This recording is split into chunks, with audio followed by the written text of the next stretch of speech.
Hey everybody, and welcome to the exercise solutions video for the notebook Boolean indexing multiple conditions. All right, so these all have to do with the movie data set, so I'm going to go ahead and read that in and make sure we can see all the columns. Okay, so here we go. So exercise 1 says, select all movies from the 1970s. So I don't have to use the year column here to create our filter. So let's go ahead and do that. We'll say filt1 is movie of year in 1970. So we want it to be greater than equal to 1970. And then filt2, we're going to say that the year will be less than or equal to 1979. So we want both of these things to occur simultaneously. So we want it to be greater than or equal to 1970 and less than or equal to 1979. So as long as, so if both of those conditions are true, then we will have only movies from the 1970s. So our final filter will be a combination of filt1 and filt2. So this is an AND operation. We want both of these to be true. All right, so the final filter will be filt1 and filt2. And we will pass this into the movie data frame and hopefully get something that looks good. So here we go. Everything looks good so far. So looks like this has accurately picked out the movies from the 1970s. All right, let's move on to the next one. So it says select all movies from the 1970s that had IMDB scores greater than 8. So I'm just going to go ahead and cheat a little bit and copy this. So we want filt1 and filt2 to be true, but we also want another filter. Let's go ahead and add that here. We'll say we want the IMDB score to be greater than 8.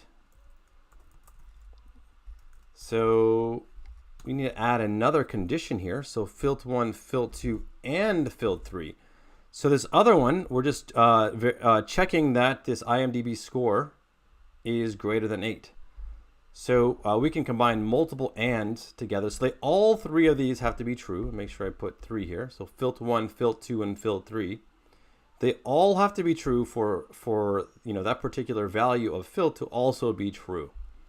So let's go ahead and execute this statement. So looks like the year is right, and then let's flip on over to the IMDb score, and we can see that everything is above 8. So that looks very good. So this completes exercise 2. All three of those need to be true.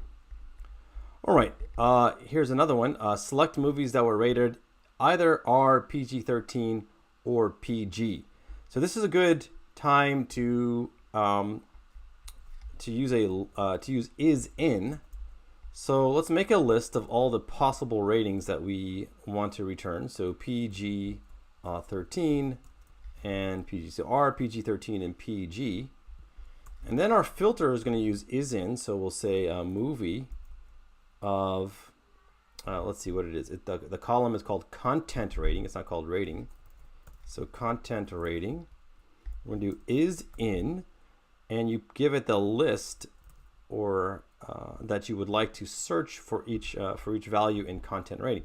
So it's going to go through. So what this is going to do is going to go through each one at a time, and it will check whether or not the content rating is one of those 3. If it is, it'll return true. If it's not, it will return false. And then we can filter it like this. And hopefully the content rating will be nothing of a PG-13, PG, and R. So that looks good. I don't see any R movies yet. Here's a few down here. So good. That looks very good. Let's just return the head of this so we don't clog up our notebook. All right, let's move on. Let's select movies that are either rated PG-13 or were made after 2010. So this is going to be our first OR condition.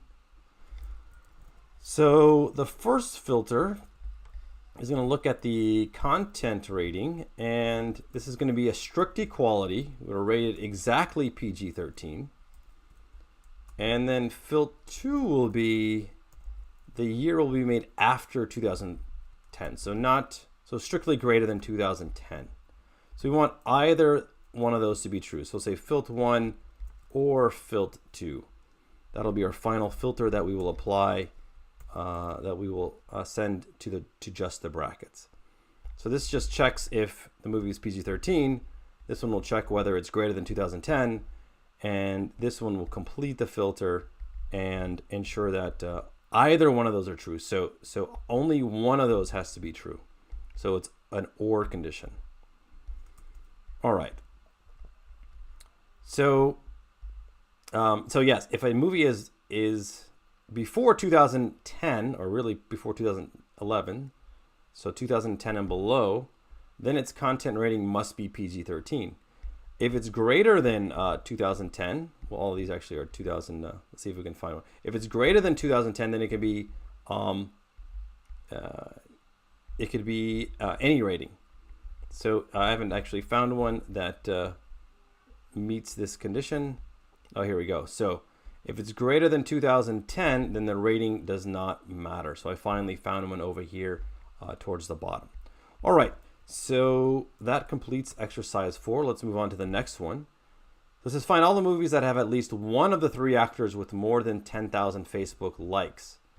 So if we look over here at the data set, you can see actor 1, every actor, actor 1, actor 2, and actor 3 has a number of Facebook likes associated with that actor. So all we're looking for is that one of these is true. So one of the actors for each of the movies has greater than 10,000. So we want to find just if either one of these are true. So the way to do this is, well, we can do 3 like this. So we can say movie of actor 1 underscore Facebook. We're going to check if that is greater than 10,000. Now I'll just copy and paste these, and so we'll do actor. We need to check if actor 2 and actor 3 are also greater than 10,000. So each one of these is a separate condition. And then we need to combine them all together with an or statement. So we're going to just say if one of these, all that needs to happen is if one of these is true. So if either actor 1 is greater than 10,000 or 2 or 3, then we will return those movies. So just one of the actors needs to have a Facebook likes more than 10,000. Let's go ahead and pass this in here.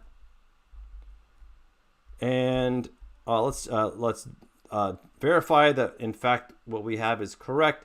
So looking at the first movie returned, we see that, all right, so Johnny Depp has 40,000 likes. Orlando Bloom is actually less than 10,000. All that matters is that one of them is greater than 10,000. So here we have another one.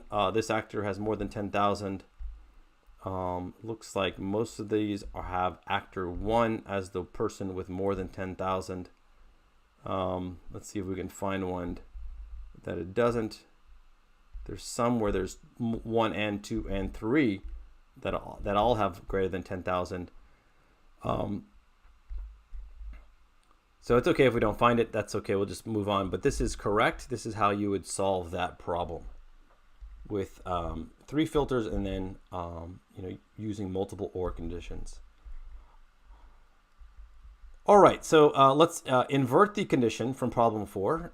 And in words, let's say what we've selected. So, well, we've already done the hard work, so we can just use the inversion operator like this. So this is the exact opposite. So again, we'll have to use some sort of logical, thinking here. But this is saying that none of the actors have, a Facebook like. They're all under 10,000, which show up over here. So the other one gets at least 1. This one will show that they're, the opposite of that is just have none of them greater than 10,000. Actually, there's someone with exactly 10,000. So, so this doesn't count because it needs to be great. We did a strictly greater than 10,000. So that's kind of interesting with that. So all 3 need to be under 10,000, and that's what this condition means in words. All right, so that does it for the solutions for Boolean indexing multiple conditions.